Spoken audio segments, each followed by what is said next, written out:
नमस्कार प्यारे विद्यार्थियों, कैसे हैं आप सब। अपना जो टॉपिक चल रहा था पिछली क्लास में, जो शायद 7-8 दिन पहले हुई थी, विद्युत द्विध्रुव, भौतिक विज्ञान का पहला चैप्टर अपना चल रहा है। और पहला चैप्टर का नाम है स्थिर विद्युतिकी में वैद्युत आवेश। उसमें टॉपिक चल रहा है अपना वैद्युत द्विध्रुव। वैद्युत द्विध्रुव में जो पिछली क्लास में अपन ने पढ़ा था, वैद्युत द्विध्रुव का परिचय, वैद्युत द्विध्रुव क्या होता है, अक्ष क्या होती है, निरक्ष क्या होती है, केंद्र क्या होता है, और फिर पढ़ा था अपन ने अक्षीय बिंदु पर विद्युत क्षेत्र की तीव्रता। आज अपन पढ़ेंगे वैद्युत द्विध्रुव के निरक्षीय बिंदु पर विद्युत क्षेत्र की तीव्रता। अपन अक्षीय बिंदु पर विद्युत क्षेत्र की तीव्रता पढ़ी थी अपन ने, अब पढ़ेंगे अपन निरक्षीय बिंदु पर विद्युत क्षेत्र की तीव्रता। पढ़ने से पहले आपके लिए एक छोटा सा मैसेज। कई सारे विद्यार्थी क्या है, वीडियो प्ले करते हैं, 2 मिनट देखते हैं, बंद कर देते हैं। ये सोच के नहीं कि उनको आता है, ये सोच के नहीं, ये सोच के बाद में पढ़ लेंगे रे। ये जो बाद है ना, वो कभी नहीं आता। और आप लोग बाद में पढ़ेंगे, आप पीछे रहेंगे। जो पढ़ रहे हैं ना, वो तो आगे ही रहेंगे, और जो आगे रहेंगे ना कामयाब, पहले आपसे पहले वो होंगे। ठीक है। सिलेक्शन जो होता है वो पीछे से नहीं होता है, वो सिलेक्शन आगे से होता है। आगे कौन है, आगे वाले 10 आ जाओ भाई, 11 वाला हाँ तू रहे भाई, वहीं पे रहे। तो जो जितना मेहनत करेगा वो उतना आगे जाएगा, जो जितना जल्दी मेहनत करेगा वो उतना जल्दी आगे जाएगा। ठीक है। और छोड़ने वाले को उतना ही मिलेगा, पीछे रहने वाले को उतना ही मिलेगा जितना आगे वाला छोड़ जाएगा। तो पढ़ते रहिए और इस कंपटीशन की दौड़ में आगे से आगे बढ़ने की कोशिश करिए। चलते अपन टॉपिक की तरफ।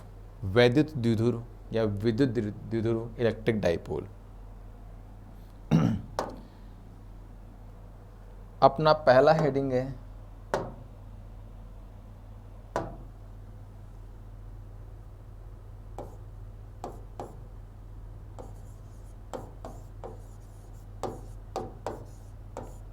द्विध्रुव के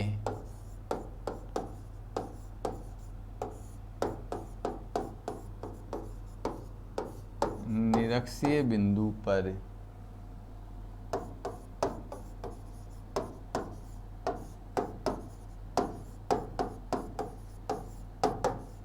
विद्युत क्षेत्र की तीव्रता। ये अपना टॉपिक है। ठीक है। डायग्राम देखते हैं सबसे पहले। ये एक माइनस क्यू आवेश यहाँ पर है, प्लस क्यू आवेश, ये माइनस क्यू आवेश, ये प्लस क्यू आवेश, और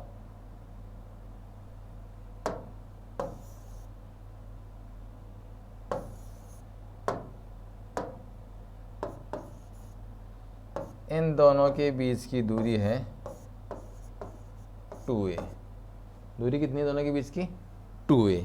ये इसका केंद्र है। ठीक है, ये इसका केंद्र है। इधर वाली दूरी हो गई a, इधर वाली दूरी पे कितनी हो गई a, पूरी 2a थी। इधर वाली a, इधर वाली a। ये इसकी निरक्ष है। निरक्ष क्या होती है? केंद्र बिंदु से जाने वाली वह रेखा जो अक्ष से 90 डिग्री का कोण बनाती है। द्विध्रुव, ये दोनों आवेश हैं, दोनों के आवेश को मिलाने वाली रेखा का मध्य बिंदु, दोनों आवेशों को मिलाने वाली रेखा का मध्य बिंदु, वो क्या कहलाता है? केंद्र। और केंद्र से गुजरने वाली वह रेखा जो इस अक्ष के क्या हो? लंबवत हो, वो क्या कहलाती है? निरक्ष कहलाती है। ठीक है। अब आपको एक प्रेक्षण बिंदु दिया गया है जो इस द्विध्रुव की निरक्ष पर स्थित है। माना कि प्रेक्षण बिंदु यहाँ पर स्थित है, प्रेक्षण बिंदु P यहाँ स्थित है, और ये जो प्रेक्षण बिंदु P है इस द्विध्रुव के केंद्र से स्मॉल r दूरी पर स्थित है। द्विध्रुव के केंद्र से स्मॉल r दूरी पर स्थित है। प्रेक्षण बिंदु जो P है वो द्विध्रुव के केंद्र से स्मॉल r दूरी पर स्थित है। ये केंद्र है।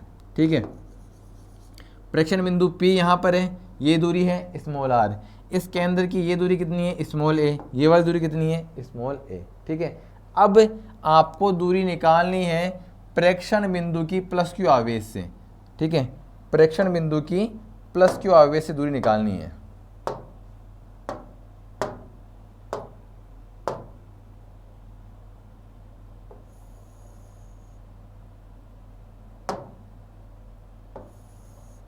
ये वाली दूरी निकालनी है, ठीक है।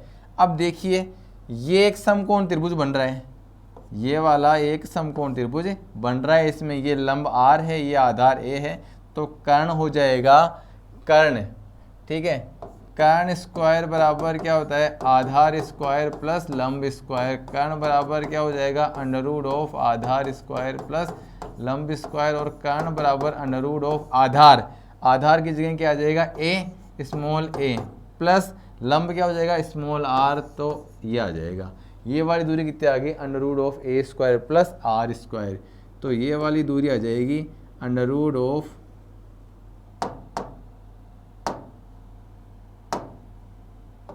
a square plus r square का अंडर रूट, ये वाली दूरी आ जाएगी a square plus r square का अंडर रूट। इधर मिलाएंगे, ये वाली दूरी भी इतनी आएगी, कितनी आएगी, ए स्क्वायर प्लस आर स्क्वायर का अंडर रूट, दोनों दूरियां क्या आ जाएगी, बराबर आ जाएगी, ठीक है। अब आपको क्या करना है, बिंदु P पर विद्युत क्षेत्र की तीव्रता ज्ञात करनी है, ठीक है।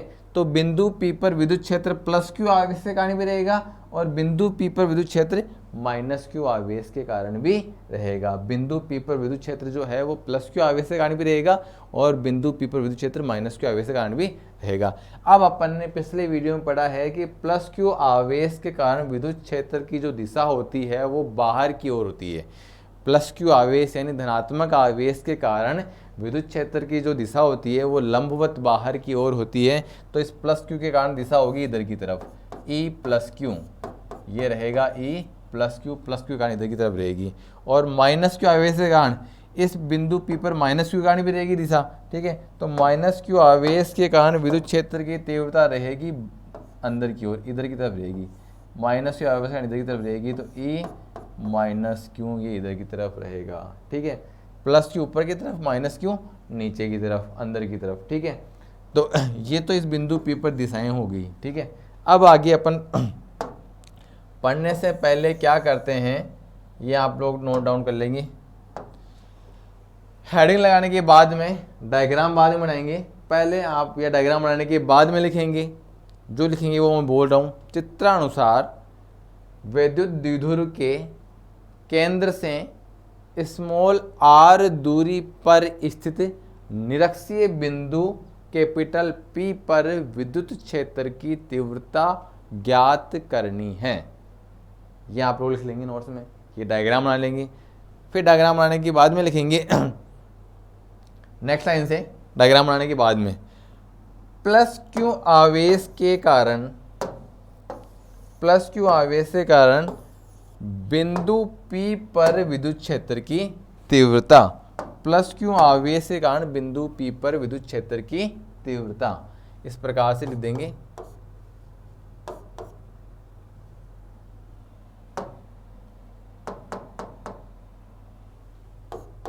प्लस क्यू आवेश के कारण बिंदु P पर विद्युत क्षेत्र की तीव्रता, आप पूरा लिख देंगे, ठीक है। उसको नाम देंगे E plus Q. Plus Q आवेश के कारण बिंदु P पर विद्युत क्षेत्र की तीव्रता को नाम देंगे E प्लस क्यू, ठीक है। अब E का फॉर्मूला अपन ने पहले पढ़ा हुआ है। E बराबर क्या होता है, E बराबर होता है KQ अपॉन R स्क्वायर, ठीक है। तो यहाँ पे K आवेश है, Q और दूरी क्या है R।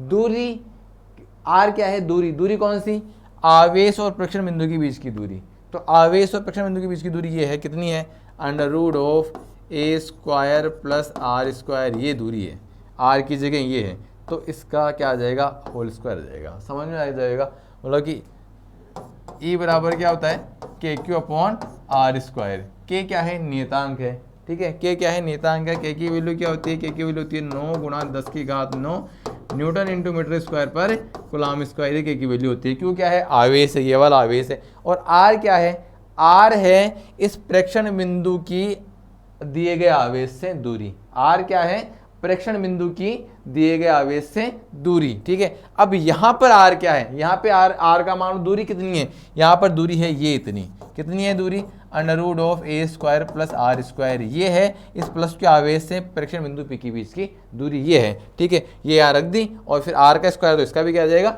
Square. Is that clear. फिर आगे आएगा KQ अपॉन स्क्वायर का अंडर या अंडर का स्क्वायर तो a² + r², ये क्या आ जाएगा E+Q। E+Q की वैल्यू ये आ गई। अगर आप यहाँ पे फिर नेक्स्ट लाइन से आप वेक्टर लगाएंगे,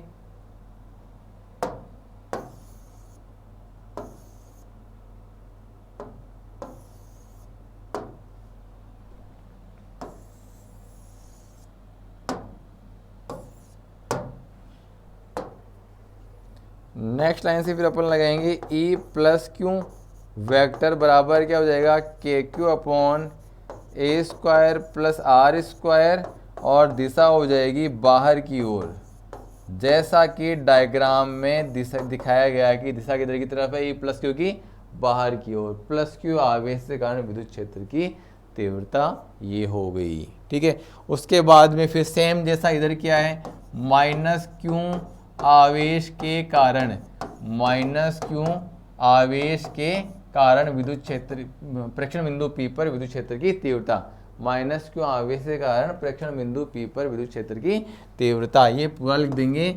E-Q बराबर वही KQ अपॉन, फिर यहाँ पे वही दूरी कितनी है, कितनी दूरी है जो जितनी पहले थी, √(a² + r², तो उसका स्क्वायर आ जाएगा, तो ये आ जाएगा KQ upon a² + r², E-Q बराबर KQ अपॉन ये आ जाएगा। और फिर नेक्स्ट लाइन में जो सदिश रूप में लिखेंगे E-KQ वेक्टर बराबर KQ अपॉन a² + r², और अब दिशा हो जाएगी अंदर की ओर। अब दिशा क्या हो जाएगी अंदर की ओर, जैसा डायग्राम में दिखाया गया है।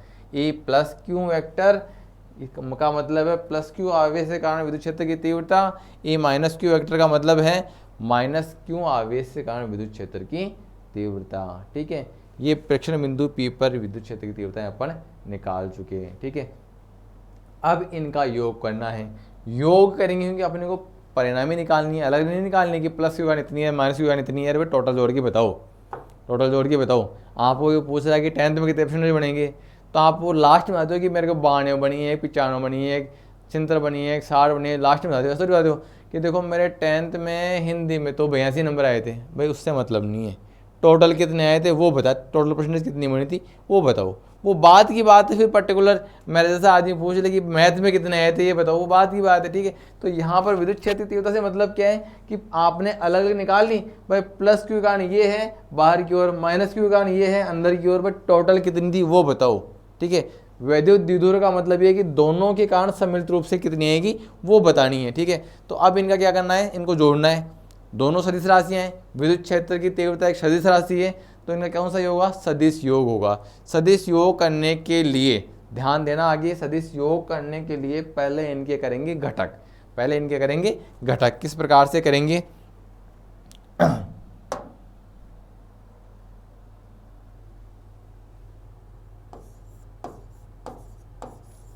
अब इनके कर देंगे सदिश वियोजन, सदिश वियोजन करने पर। ठीक है,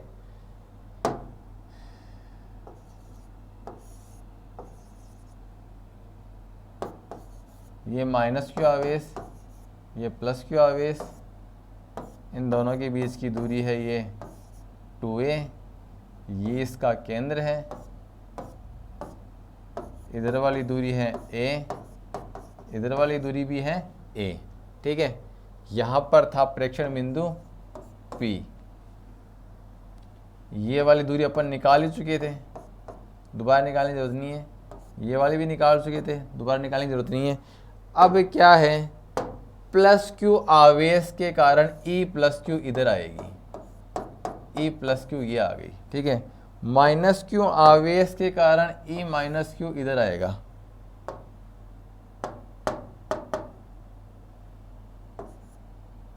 E-Q इधर की तरफ आ जाएगा। ठीक है, अब जो है क्षैतिज के समांतर एक रेखा खींच लेंगे, ये रेखा खींच ली क्षैतिज के समांतर। ठीक है, क्षैतिज के समांतर एक रेखा खींच ली, ये इसके समांतर एक रेखा खींच ली।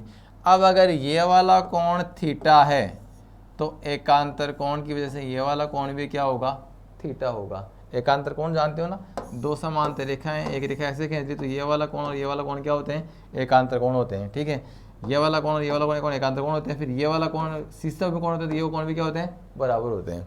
अब ये वाला कोण थीटा है तो ये वाला कोण भी क्या होगा, थीटा होगा। अब साथ में एक चीज और है, ये जो त्रिभुज बना हुआ ना वो समद्विबाहु त्रिभुज है। भाई जितनी लंबाई की भुजा ये है उतनी लंबाई की भुजा ये है। देखिए पिछले वाले इसमें √a² प्लस r², ये भी √a² प्लस r², दोनों बराबर है। तो ये वाला कोण अगर थीटा है तो ये वाला कोण भी क्या होगा, थीटा होगा। ठीक है, दोनों कोण क्या होंगे, थीटा ही होंगे।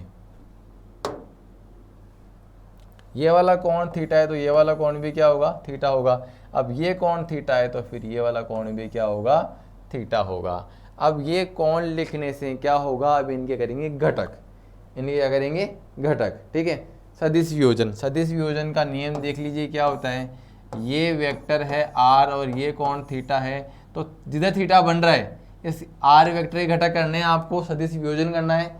देख लीजिए सदिश वियोजन, दो भागों में तोड़ना। सदिश वियोजन का मतलब क्या है, किसी भी सदिश को क्षैतिज और ऊर्ध्वाधर भागों में तोड़ना। सदिश वियोजन का मतलब होता है किसी भी सदिश को क्षैतिज और ऊर्ध्वाधर दिशा में या ऊर्ध्वाधर भागों में तोड़ना। क्षैतिज का मतलब एक्स अक्ष की दिशा में, ऊर्ध्वाधर का मतलब वाई अक्ष की दिशा में तोड़ना। एक्स अक्ष का मतलब इधर की तरफ तोड़ना है। इधर कौन बन रहा है, जिधर कौन बन रहा है उधर का घटक होता है cos थीटा, साथ में r cos थीटा, और जिधर कौन नहीं बन रहा वो होता है r sin थीटा। तो इसका क्षैतिज घटक तो क्या हो गया, r cos थीटा, ऊर्ध्वाधर घटक क्या हो गया, r sin थीटा। क्षैतिज घटक का मतलब r x या r हॉरिजॉन्टल, और ये है r y वर्टिकल, और वर्टिकल का मतलब r v। वर्टिकल मतलब ऊर्ध्वाधर, वर्टिकल, वर्टिकल का मतलब ऊर्ध्वाधर, और हॉरिजॉन्टल, हॉरिजॉन्टल का मतलब क्षैतिज। ठीक है, तो जिधर दो किसी भी सदिश के दो घटक होंगे, क्षैतिज घटक, ऊर्ध्वाधर घटक। क्षैतिज घटक अक्ष की दिशा में घटक, ऊर्ध्वाधर घटक वाई अक्ष की दिशा में घटक। ठीक है, अब जिधर थीटा बन रहा है उधर तो किस घटक, किस में होगा, cos थीटा में। जिधर नहीं बन रहा उधर किस में होगा, साइन थीटा में। ठीक है, अब ये e प्लस क्यों है, ठीक है, इसका ये इस घटक है तो क्षैतिज तो इधर की तरफ आएगा, ऊर्ध्वाधर इधर की तरफ आएगा। क्षैतिज घटक इधर की तरफ आएगा, लाल पेंसिल देता हूँ। क्षैतिज घटक इधर की तरफ आ गया, e प्लस क्यों, cos थीटा में, साइन थीटा में, cos थीटा में, क्योंकि इधर थीटा बन रहा है। इधर थीटा नहीं बन रहा तो ऊर्ध्वाधर घटक आ जाएगा e प्लस क्यों साइन थीटा। ये जो e प्लस क्यू था उसके दो घटक हो गए, e plus Q cos theta, e plus Q sine theta. ठीक है, क्षैतिज घटक e plus Q cos theta, ऊर्ध्वाधर घटक e plus Q sine theta. अब जो दूसरा वाला थीटा है उसके घटक करते हैं।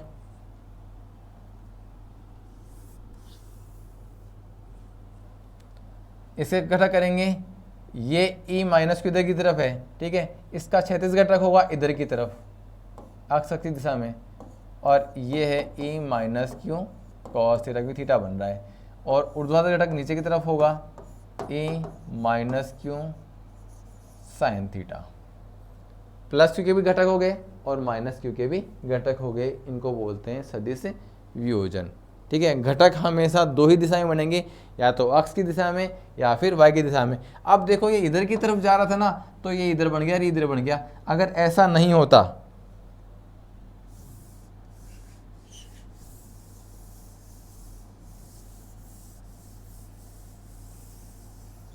ऐसा नहीं होता, अगर ये ऐसा होता, ऐसा होता, ठीक है, ये होता, ये होता, ये होता P, तो इसका क्षैतिज घटक इधर की तरफ आता P cos थीटा, और ऊर्ध्वाधर घटक इधर की तरफ आता P sin थीटा। ठीक है, वो जिधर बन रहा है उधर की तरफ करेंगे। ऐसा नहीं कि ये इधर बन रहा है, सदिश इधर लगा हुआ है तो उसको ले जाके इधर पटकेंगे ऊर्ध्वाधर घटक, ऐसा नहीं आएगा। तो क्षैतिज इधर पटकेंगे, ऐसा नहीं आएगा, इधर ही आएगा। ठीक है, और उसी की जगह ऐसा होता, यहाँ पे है कोई सदिश P, तो क्षैतिज घटक तो यहाँ चल जाएगा P cos थीटा में, और ऊर्ध्वाधर घटक इसके पास में इधर चल जाएगा P sin थीटा में। ठीक है, अगर यहाँ थीटा बन रहा है तो क्षैतिज घटक ऊर्ध्वाधर घटक पास और क्षैतिज के पास जाएगा, उल्टे घूम के नीचे आएगा। तो ये आशा करता हूँ कि आपको ये समझ में आ गया होगा, क्षैतिज घटक ऊर्ध्वाधर घटक समझ में आ गया होगा। अब सदिश वियोजन कर दिया आपने, ठीक है। सदिश वियोजन करने के बाद में आप फर्स्ट पॉइंट लगाएंगे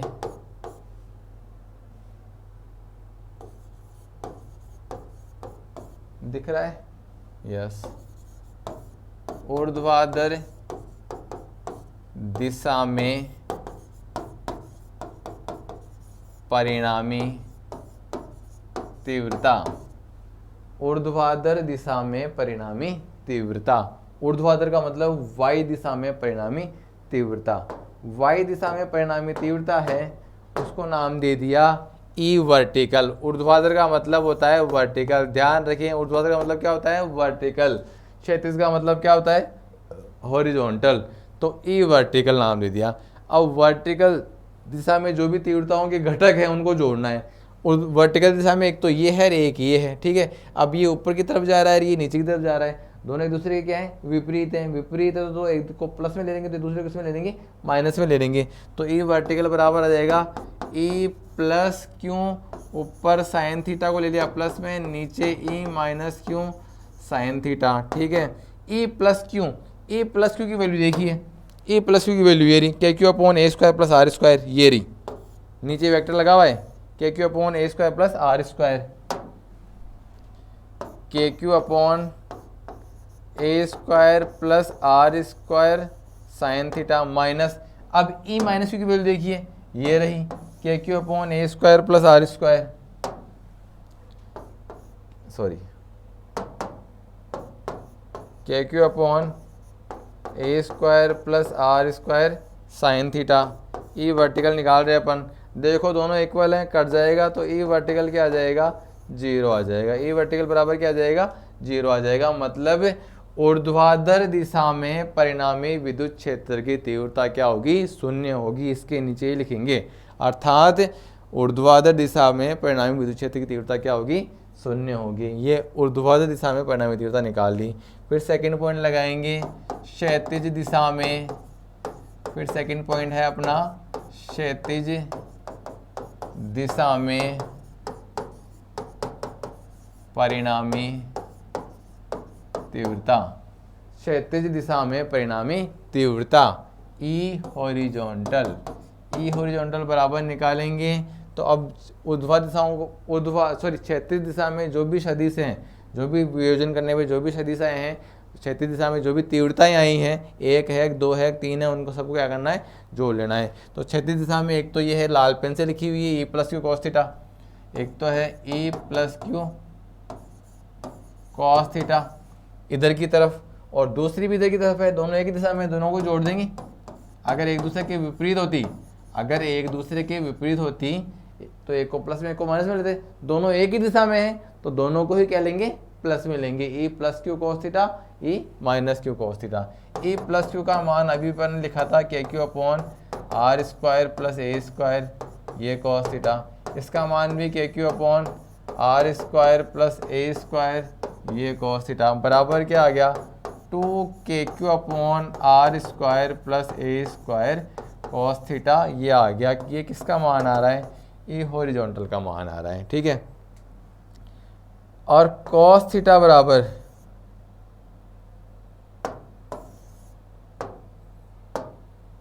यहां देखिए, सॉरी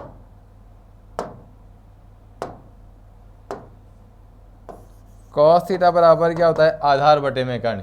इस त्रिभुज में देखिए थीटा यहाँ बन रहा है, थीटा के सामने ये क्या हो जाएगी लंब, आधार ये है, तो आधार की जगह तो क्या ए, और कर्ण कौन सा है ये कितना है under root of A square plus R square, ये कॉस थीटा की वैल्यू आ गई, ये कॉस थीटा की वैल्यू आ गई।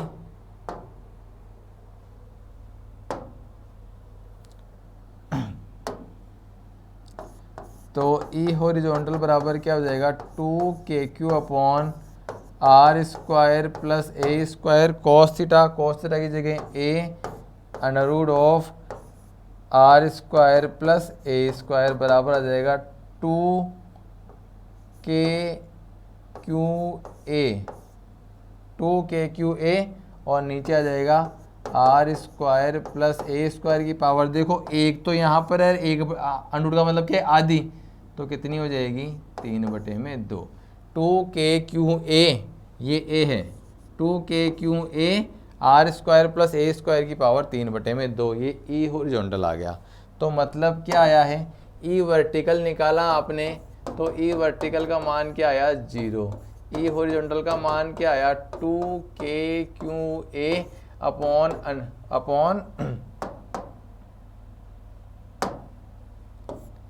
r² प्लस a² की पावर 3/2, ये आ गया। ठीक है, अभी सदिश की बात नहीं कर रहे हैं। ठीक है, तो आपने क्या किया, ऊर्ध्वाधर दिशा में अलग निकाल लिया, वो 0 आया, क्षैतिज दिशा में अलग निकाल लिया, वो क्या आया 2k/qa upon r² plus a² की पावर 3/2। आपको निकालना है परिणामी, आपको निकालना है परिणामी। अभी पहले जो आपने निकाला था वो था क्षैतिज में अलग, ऊर्ध्वाधर में अलग। अब परिणामी निकालना है ई नेट। ई नेट बराबर होता है वर्टिकल का स्क्वायर प्लस हॉरिजॉन्टल का स्क्वायर का अंडररूट, वर्टिकल का स्क्वायर प्लस हॉरिजॉन्टल का स्क्वायर का अंडररूट। ये 11वीं कक्षा में सदिश वियोजन और सदिश के परिणामी में पढ़ा हुआ है, नहीं पढ़ा हुआ है तो कोई दिक्कत नहीं है, आप लोग याद रखें। क्षैतिज का स्क्वायर वर्टिकल का स्क्वायर प्लस हॉरिजॉन्टल का स्क्वायर का योग का परिणामी ये होता है। अब ई वर्टिकल बराबर क्या है 0, तो 0 का स्क्वायर ये ही रहने दो। ठीक है, तो यहाँ पर 0 का स्क्वायर 0 से जुड़ेगा तो क्या आ जाएगा EH ही आएगा, EH का स्क्वायर का अंडररूट क्या आ जाएगा EH ही आएगा। मतलब ई नेट बराबर क्या आ गया, ई हॉरिजॉन्टल आ गया। ई नेट बराबर क्या आ गया, ई हॉरिजॉन्टल आ गया। मतलब जो क्षैतिज दिशा में परिणामी तीव्रता आई है वो ही क्या होगी, परिणामी तीव्रता होगी। जो क्षैतिज दिशा में है ना वही परिणामी है। तो बराबर क्या है 2k/qa upon r² plus a² की power 3/2, 2k/qa upon r² plus a² की पावर 3/2, ये आ गई। ठीक है, अब फिर यहाँ पर क्या कर रहे हैं k q, इस 2 को मैं बाद में लिख दूंगा into 2a r² plus a² की पावर 3/2। अब इसका फायदा क्या है, p बराबर होता है 2aq, हो गया ये 2aq, तो ये p हो गया, बराबर क्या हो गया kp upon r² plus a² की पावर 3/2। ई नेट बराबर क्या हो गया kp upon r² plus a² की पावर 3/2, जहाँ पे p क्या है, p है द्विध्रुव आघूर्ण, p क्या है द्विध्रुव आघूर्ण। ठीक है, ये p है, p बराबर 2aq। 2a क्या है, दोनों आवेशों के बीच की दूरी, और q क्या है आवेशों का परिमाण। तो 2a को q से गुणा करें तो p आ जाएगा। तो यहाँ पर मैंने इसकी जगह क्या लिख दिया, p लिख दिया। ए नेट बराबर आ गया kp upon r² plus a² की पावर 3/2। अगर इसे सदिश रूप में लिखना है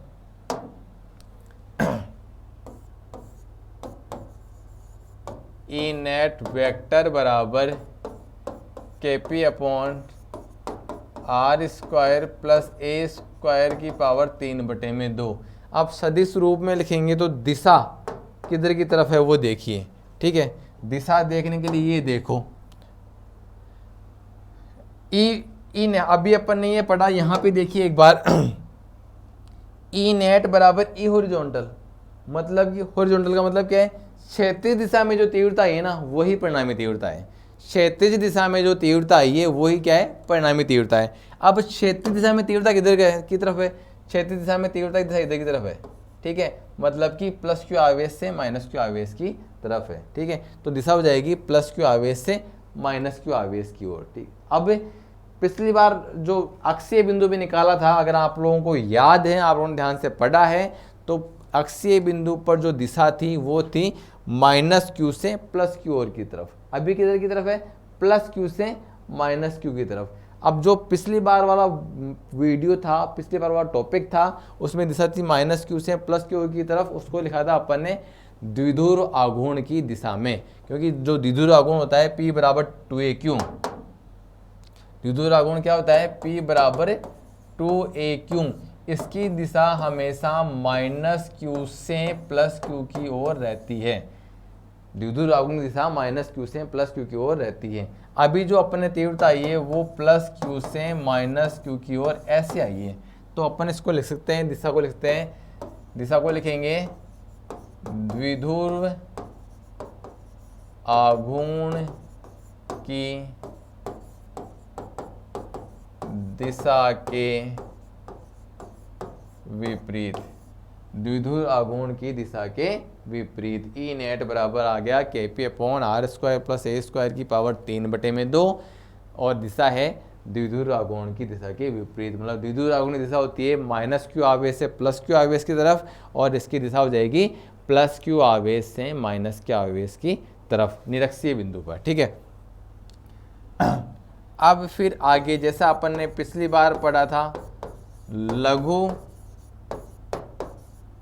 द्विध्रुव की स्थिति में, लघु द्विध्रुव की स्थिति में, लघु द्विध्रुव की स्थिति में वही क्या, r is very very greater than a। r क्या है, प्रेक्षण बिंदु से दूरी, कौन सी, ये r है। इस r का मान बहुत ज़्यादा हो इसकी तुलना में, ये कम हो और ये बहुत ज़्यादा हो, ठीक है, तब क्या होगा, तब क्या होगा, r² प्लस a², उसकी वैल्यू लगभग किसके बराबर हो जाएगी, r² के बराबर ही हो जाएगी। अतः क्या हो जाएगा, ई नेट बराबर क्या आ जाएगा, ऊपर तो kp और नीचे r² और उसकी पावर कितना, 3/2।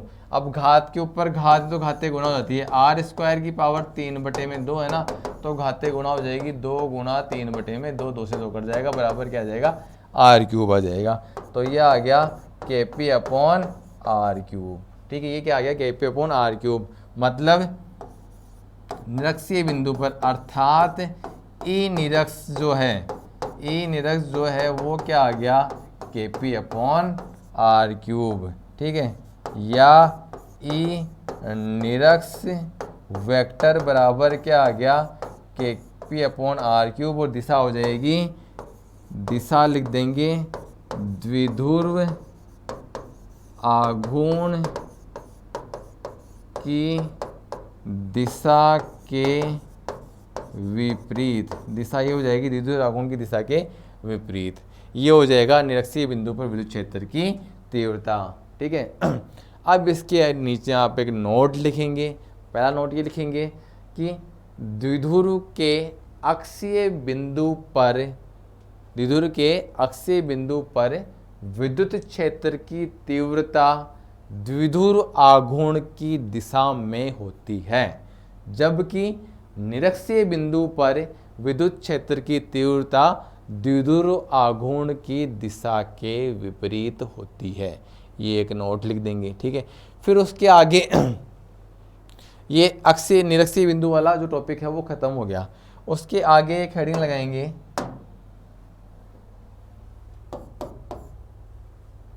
हेडिंग ये है ई अक्ष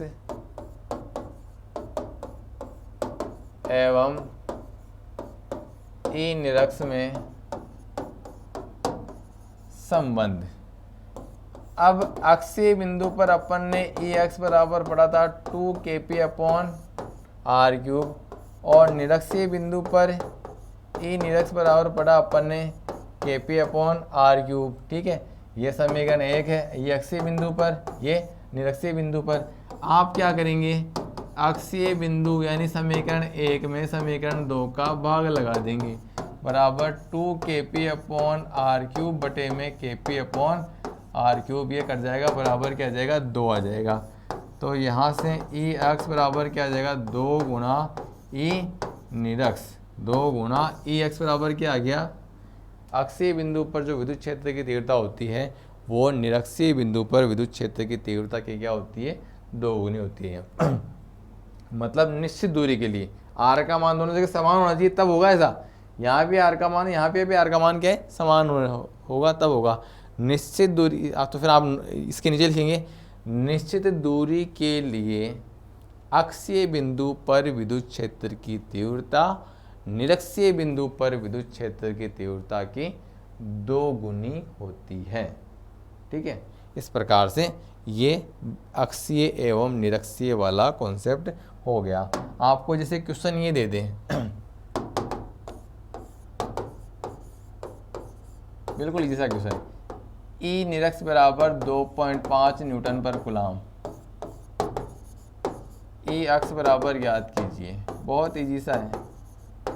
ई अक्ष बराबर होता है 2 गुणा ई निरक्ष होता है, तो 2 गुणा ई निरक्ष का मान 2.5 बराबर हो गया ये 5.0 न्यूटन पर कूलाम। ठीक है, बिल्कुल इजी सा कॉन्सेप्ट है।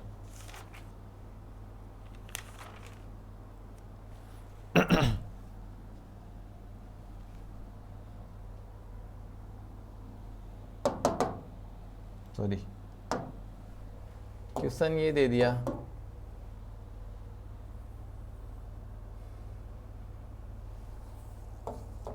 ई बराबर ई एक्स बराबर अपन ने पढ़ा 2 kp अपॉन आर क्यूब। ठीक है, ई एक्स बराबर अपन ने ये पढ़ा 2 kp अपॉन आर क्यूब। यहाँ पर आपको पी का मान दे दिया 2.5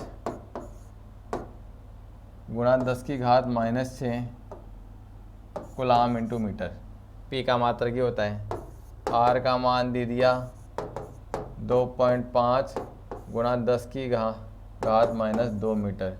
ई एक्स का मान ज्ञात कीजिए। तो बिल्कुल इजी सा है क्वेश्चन।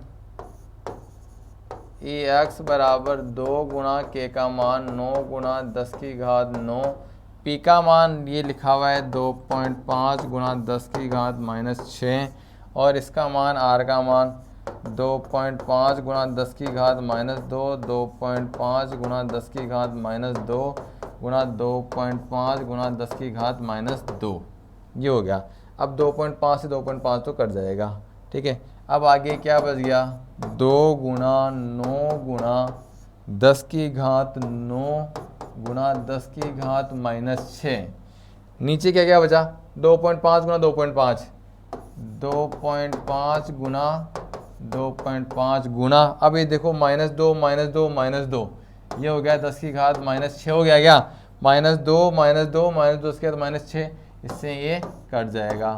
ऊपर 2 गुणा 9 गुणा 10 की घात 9 और नीचे आ गया 6.25। ठीक है, 18 बटे में 6.25 गुणा 10 की घात 9 न्यूटन पर कूलाम। कैलकुलेशन करने पे जो भी आएगा वो हो जाएगा इस बिंदु पर या अक्षीय बिंदु पर विद्युत क्षेत्र की तीव्रता। ठीक है, अब अक्षीय बिंदु पे निकाल के अगर वो निकालना है अपने को साथ में निरक्षीय और निकालना है, तो ई निरक्ष बराबर क्या होता है ई अक्ष बटे में 2। ई अक्ष का मान कितना आया 18 बटे में 6.25 गुणा 10 की घात 9, तो उसमें 2 का भाग और लगा देंगे। अब 2 के नीचे कुछ नहीं तो ये 1, अब ये वाला तो इससे गुना होगा, तो क्या आएगा 18 बटे में 6.25 इससे गुना होगा 2 से, 6.25 गुणा 2 गुणा 10 की घात 9, तो ये आ जाएगा 18 बटे में 12.5 गुणा 10 की घात 9 न्यूटन पर कूलाम। ये क्या आ गया निरक्षीय बिंदु पर विद्युत क्षेत्र की तीव्रता आ गई। ये क्या थी अक्षीय बिंदु पर विद्युत क्षेत्र की तीव्रता थी। तो आप लोग क्या करेंगे अक्षीय बिंदु पर विद्युत क्षेत्र की तीव्रता, द्विध्रुव के अक्षीय बिंदु पर विद्युत क्षेत्र की तीव्रता का पूरा कॉन्सेप्ट पढ़ लेंगे, पूरा डेरिवेशन पढ़ लेंगे, उसको ढंग से डेराइव कर लेंगे और उसके बाद में निरक्षीय बिंदु पर विद्युत क्षेत्र की तीव्रता का पूरा कॉन्सेप्ट पढ़ के समझ के उसको डेराइव कर लेंगे, ढंग से नोट्स बना लेंगे और इन दोनों की कंपैरेटिवली स्टडी करेंगे। ठीक है, इस चैप्टर में जो अभी तक अपन ने पढ़ा है कूलाम का नियम मैंने बताया था कि बहुत इंपॉर्टेंट टॉपिक है और कूलाम के नियम के बाद में सबसे इंपॉर्टेंट टॉपिक है, इसमें जो क्वेश्चन बनेगा 3 या 4 नंबर का, पूरी संभावना होती है इस चैप्टर से इस टॉपिक का क्वेश्चन बनने की। ई अक्षीय बिंदु पर या निरक्षीय बिंदु पर विद्युत क्षेत्र की तीव्रता से संबंधित क्वेश्चन अवश्य बनता है। तो आप लोग इस टॉपिक को ध्यान से पढ़ लेंगे। पहले तो आप लोग अच्छे से नोट्स बना लेंगे। अभी आपने एक बार पूरी क्लास देख ली, अब पूरी क्लास देखने के बाद में आप क्या करेंगे, आपको बहुत कुछ समझ में आ गया। अब फिर आप अभी तक आपने कुछ रफ में लिखा होगा या नहीं लिखा होगा, अब फिर आप क्या करेंगे इस वीडियो को वापस प्ले करके देखेंगे, इस वीडियो को वापस प्ले करके देखेंगे और वापस प्ले करने के बाद में इसके सिस्टमेटिक ढंग से नोट्स लिखते जाइए, पॉज करिए नोट्स लिखिए, पॉज करिए नोट्स लिखिए। अगर मैं तेज़ बोल गया, आगे निकल गया, आप लिखने में पीछे रह गए, तो वापस रिवाइंड कीजिए और नोट्स लिखिए और सिस्टमेटिक ढंग से पढ़िए। वेट मत करिए कि जब स्कूल खुलेगी तब पढ़ लेंगे, तब आप बहुत पीछे रह जाएंगे और जो अभी से पढ़ रहे हैं वो आपसे आगे निकल जाएंगे। और आगे वाला जीतता है, पीछे वाला कभी नहीं जीतता। जो रेस में तेज़ भागेगा, आगे निकलेगा, वही जीतेगा। तो आपको भी जीतना है तो रेस में तेज़ भागिए, आगे निकलिए, ठीक है। आगे निकलने का मतलब ये भी नहीं कि मैं पढ़ा रहा हूँ उससे आगे पहुँच गया, मैं पहला चैप्टर पढ़ा रहा हूँ दूसरे में पहुँच गए, लेकिन कम से कम जितना पढ़ाया जा रहा है उसके साथ साथ तो चलिए। आज वीडियो ये कंप्लीट हो गया, आपने देख लिया, तो अभी दोबारा प्ले कीजिए और सोने से पहले इसके नोट्स कंप्लीट करके सोइए। कल फिर दूसरे चैप्टर को रिवाइज करना है। साथ के साथ में जब आप लोग जैसे अगर आपने पूरे चैप्टर के अब तक के जितने पूरे नोट्स बनाए ना, तो आप लोग देख चुके होंगे कि कम से कम है ना 20 पेज नोट्स हो चुके हैं, 15 से 20 पेज के बीच में। उनका रिवाइज करते चलिए, उससे संबंधित क्वेश्चन कीजिए बुक में से, ताकि आपका कॉन्सेप्ट क्लियर होता जाए। आधा चैप्टर ये हो चुका है, तो आप लोगों को ध्यान से पढ़ने की ज़रूरत है। धन्यवाद।